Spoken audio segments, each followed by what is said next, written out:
가나안 땅을 눈앞에 두고 모세가 이스라엘 백성들에게 유언합니다. 한두 번이 아닙니다. 계속 반복되는 내용입니다만은 오늘 본문을 중심으로 모세의 유언이 무엇인지 다시 한번 더 우리 확인하고 도전받고 은혜 받기를 원합니다.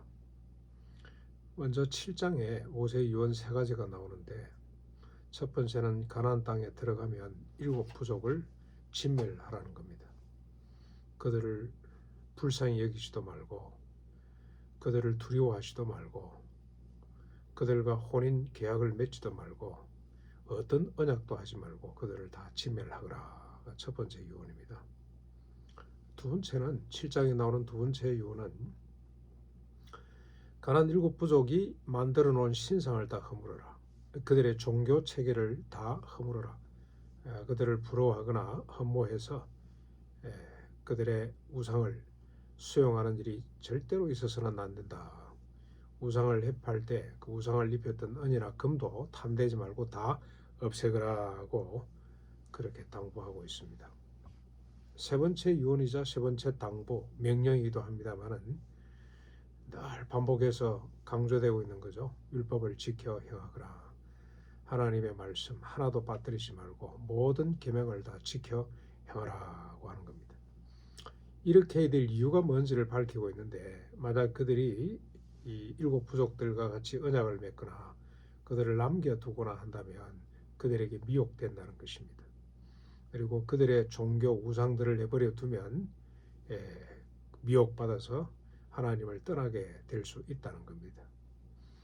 그러나 말씀대로 살면 조상들과 언약한 대로 큰 민족이 되며 땅을 온전히 차지하고 견고히 서서 자신만 복을 받는 것이 아니고 열국을 복되게 하는 민족이 될 수 있다고 그렇게 강조를 하고 있습니다.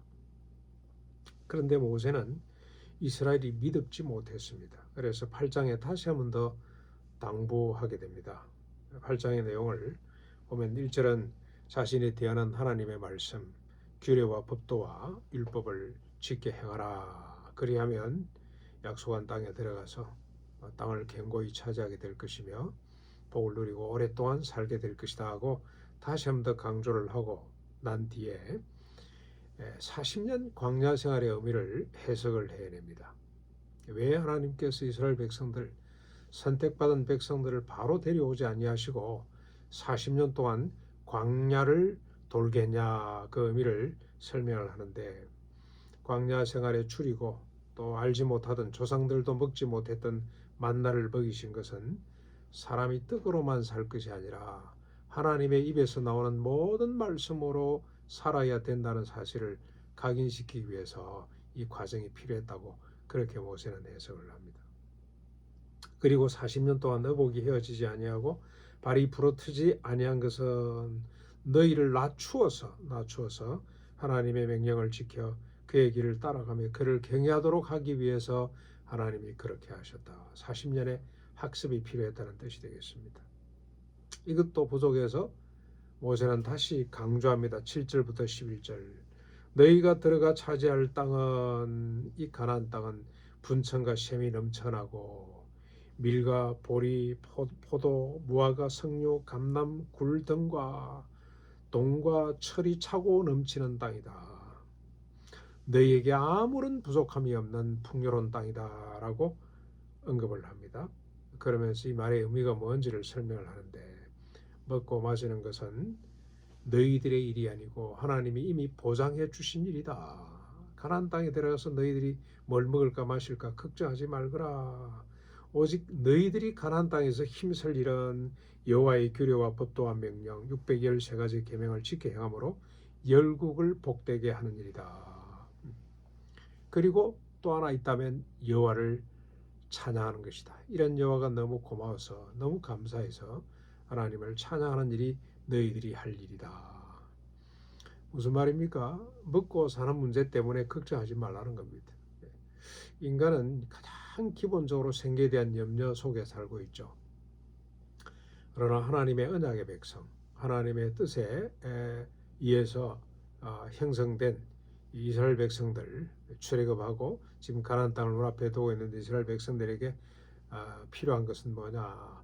먹고 사는 생계 문제의 염려를 벗어나야 된다는 것입니다. 하나님이 알아서 다 해주신다. 너희들이 할 일은 말씀을 두루 펼치는 것이다. 말씀대로 살아 하나님의 소원을 이루는 것이다 라고 강조를 하고 있습니다. 그런데 모세가 한 가지 더 언급합니다. 유언하는 거죠. 한 가지 더 당부하는 겁니다. 12절부터 16절까지인데요. 이 유언은 모세의 염려로부터 왔습니다. 모세가 염려하는 게 뭐냐? 그의 백성들을 향해 염려하는 것은 이스라엘 백성들이 배부르고 아름다운 집을 짓고 거주하고 소와 양이 번성하여 은금이 정식되고 풍족하게 되면 마음이 교만해져서 여호와를 잊어버린다는 것입니다. 인간이 다 그런 것 같습니다. 이스라엘 백성만 이런 것이 아니고 배부르고 등 따뜻해지면 하나님을 잊어버리는 것입니다. 그래서 그 사실을 알고 반드시 그렇게 할 것이다. 이 사실을 안 모세가 그들에게 하나의 방책을 제시합니다. 그게 뭐냐면 여호와를 기억하라는 겁니다. 여호와를 잊지 말거라. 너희들이 좀 배부르고 등 따뜻해졌다고 해서 하나님을 잊어버리지 말고 하나님을 기억해내거라. 그들이 기억해야 될 여호와는 어떤 분입니까? 왜 그들이 하나님을 기억해야 됩니까? 종되었던 애굽 땅에서 이끌어내신 분이기 때문에 스스로는 바로의 압제로부터 벗어날 수가 없습니다. 하나님께서 바로를 꺾으시고 그들을 구출해 주셨습니다. 그들은 무장된 것도 없고 군사 훈련을 받은 적도 없고 노예 생활만 400년 넘도록 해왔기 때문에 아무런 힘이 없습니다. 스스로 힘으로 해방될 수 없었는데 하나님께서 구원해 주셨다는 사실, 하나님의 큰 팔로 능하신 힘으로 구출해 줬다는 사실을 추호도 잊지 말거라. 그게 하나의 방책입니다. 그리고 하나님은 어떤 분입니까? 불뱀과 청갈이 득실거리고 물이 없는 광야를 지나게 하신 분이다.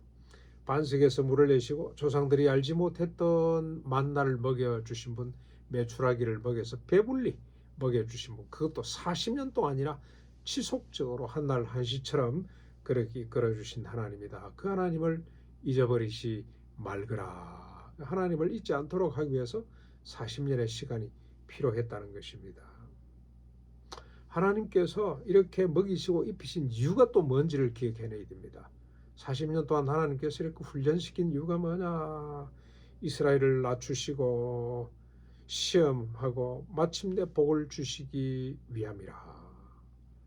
무슨 말입니까? 겸손히 하나님만 바라보고 순종하도록 하기 위해서 하나님께서 이렇게 해오셨다. 구출해 주시고 광야 40년 메마른 땅을 발도 부릅뜨지 않고 옷도 헤어지지 아니하고 만남의 주라기를 먹으면서 지나게 하신 이유가 뭐냐? 겸손히 하나님만을 바라고 하나님의 뜻을 가나안 땅에 두루 펼치는 민족이 되도록 하기 위해서 하나님이 그렇게 하셨다는 겁니다. 그럼에도 불구하고 모세는 알았습니다. 17절입니다. 이스라엘이 반드시 마음속으로 자신의 능력과 자신의 손의 힘으로 이 재물을 얻었다고 말할 것이다. 그들이 들어가서 뭔가 안정된 삶을 살게 되면, 그들이 들어가서 이제 배부르고 등 따뜻해지면 반드시 자신의 능력으로 이 모든 일을 이루었다라고 생각하게 된다는 것입니다. 모세는 인간에 대해서 철저하게 깨달았습니다. 자기 자신 120년 세월 동안 자기 관찰을 통해서, 그리고 또 바로의 궁궐에서 40년, 그리고 미디안 광야에서 40년, 그리고 이스라엘 백성들과 함께 광야 생활 40년을 통해서 그런 인간에 대한 철저한 이해를 갖게 되었습니다. 인간이 어떤 존재냐? 이스라엘 백성들뿐만이 아니고 이 땅의 모든 인간들은 결국 자신을 하나님만큼 높여야 만족하는 존재. 조금 뭔가 있어 보이면 자신 스스로가 하나님만큼 높아져야만이, 하나님보다도 더 높아져야만이 만족하는 것이 인간이다. 인간의 실존은 그렇다. 그럴 수밖에 없다는 사실을 모세는 잘 알았습니다. 그래서 이런 인간들에게, 이런 이스라엘 백성들에게 마지막으로 당부합니다. 이 상황에서 마지막입니다. 18절이죠. 뭡니까? 여호와를 기억하라 하는 겁니다.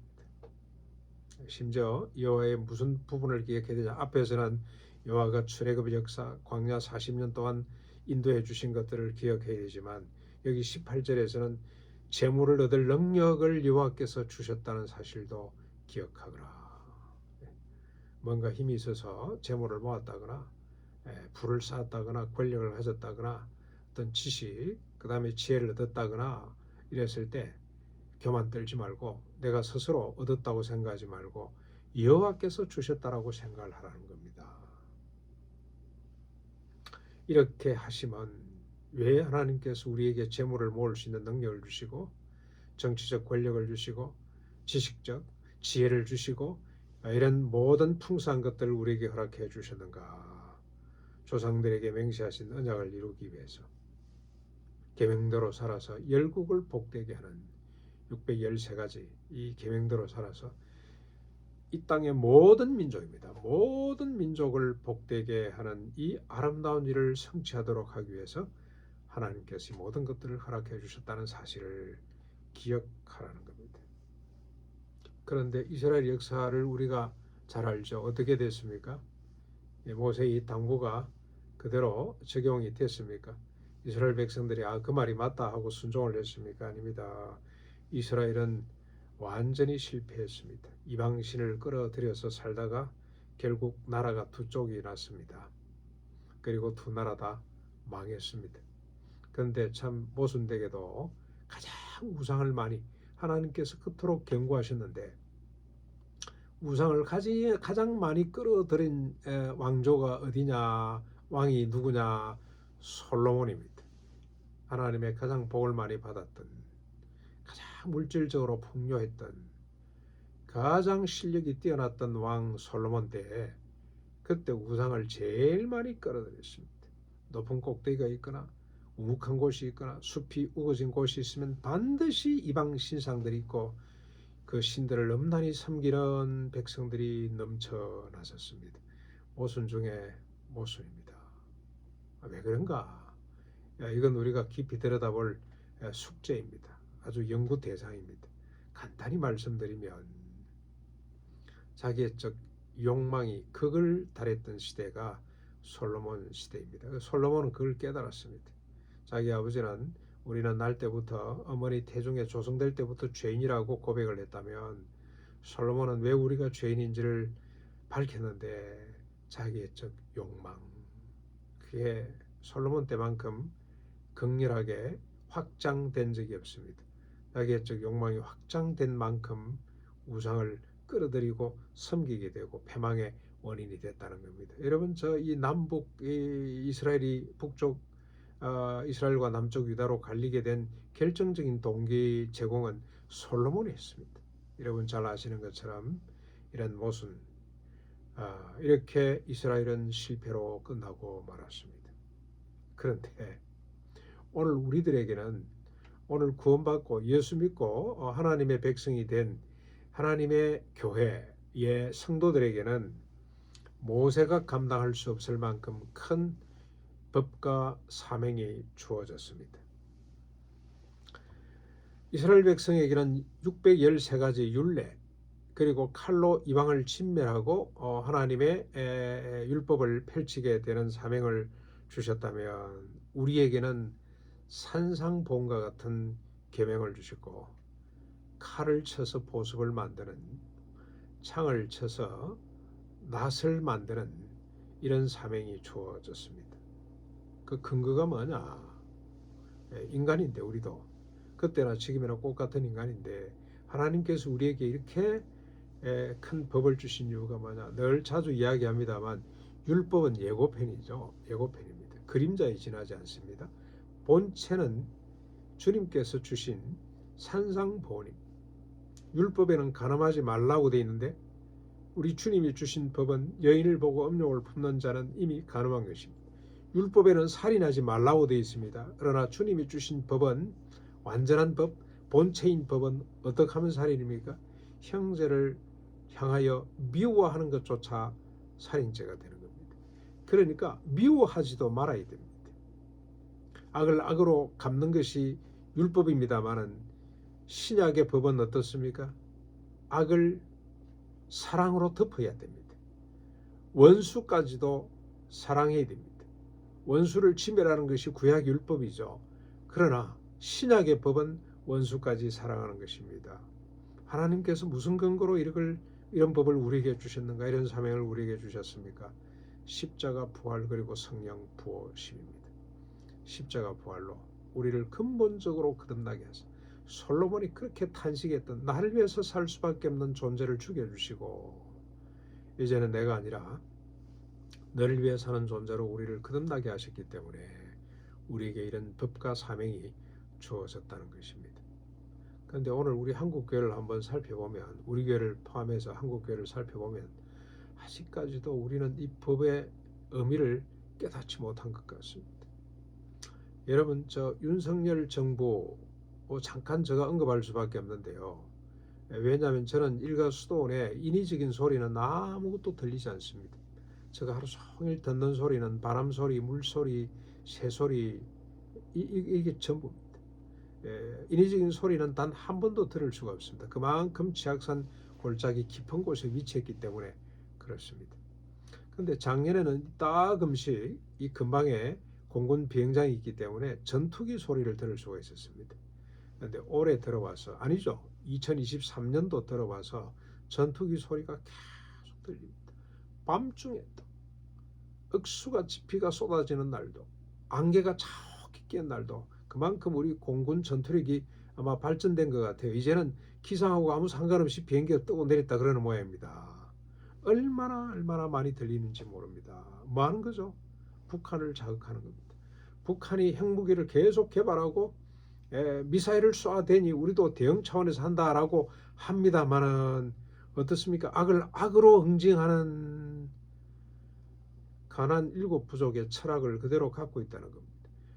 세속의 가치를 그대로 갖고 있는 겁니다. 윤석열 정권이 솔직히 말하면 한국 기독교의 후광을 업고 탄생한 정권 아니겠습니까? 윤석열 정권을 만드는데 한국 교회만큼 공헌한 단체가 있겠습니까? 없습니다. 다른 종교단체들도 많이 힘을 합했다고들 하는데 제가 보니까 기독교가 전폭적으로 지지해서 탄생한 정부가 윤석열 정권인 것 같습니다.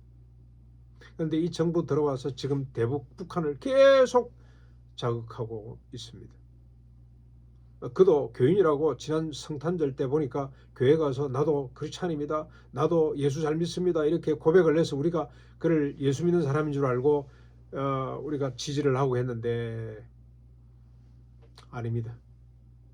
한국 교회가 저는 윤석열 대통령 이 정권이 문제가 되는 것이 아니고 한국 교회가 우리가 진정으로 하나님의 뜻대로 살지 못한다. 다시 말하면 세속의 가치, 세속의 문화들을 변혁하고 개혁하고 하나님의 말씀으로 세상을 새롭게 만드는 이 귀한 사명에 우리가 완전히 눈을 감고 있다는 생각을 하지 않을 수가 없습니다. 오히려 세상의 미혹이 되어서 세상 가치에 끌려가는 부를 많이 소유하면 마치 하나님 복받은 것으로 생각을 하고 권력과 지식을 많이 가지면 마치 하나님께서 축복하신 것으로 그렇게 생각을 하고 있습니다. 기복신앙이죠. 그 수준에서 벗어나지 못했던 자기의 욕망에서부터 아직까지도 벗어나지 못한 어린아이 수준과 같은 상태의 한국교회가 머물러 있다는 겁니다. 성숙한 하나님의 말씀에 의하면 어떻습니까? 우리가 필요 이상의 부를 가지고 있거나 일용할 양식이 기준이잖아요. 그 이상의 힘이 있다면 이건 내 것이 아니고 내 주변에 갖지 못한 사람들에게 나눠주라고 주신 은사라고 생각하는 것이 이게 하나님 말씀입니다. 세속의 가치를 오늘도 회파하고 하나님의 나라 가치 우리 주님의 말씀으로 세상을 변혁하는 이 길에 앞장설 수 있기를 주님의 이름으로 축원합니다.